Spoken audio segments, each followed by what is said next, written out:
কালকে রাতে সব বন্ধুরা মিলে একসাথে চলে গিয়েছিলাম বাড়ির পাশে ফুটবল টুর্নামেন্ট দেখতে। আর আমরা এমন জায়গাতে বসেছিলাম সেখান থেকে মাঠের পুরো ভিউটা আসছিল।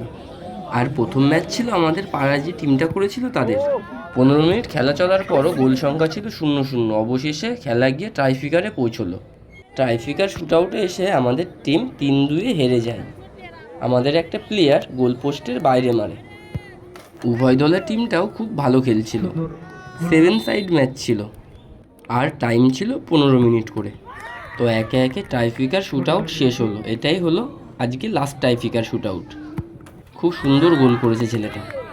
তারপর নেক্সট ম্যাচ শুরু হলো। আমরা আর বাড়ি গিয়েছিলাম না, বসে বসে একে একে অনেকগুলো ম্যাচ দেখলাম। তোমরা যদি এই ভিডিওর পরের পার্ট দেখতে চাও অবশ্যই চ্যানেলটাকে সাবস্ক্রাইব করে রেখো। তারপর অনেক রাত হয়ে গেছিলো, ঘুম চলে আসছিল চোখে। তাই একটা ভাইকে বলে 1 প্যাকেট কুরকুরে নিয়ে এসে খেতে লাগলাম ঘুম কাটানোর জন্য। তো আমি এখন বসে বসে খেলা দেখি। দেখা হচ্ছে পরের পার্টে। টাটা।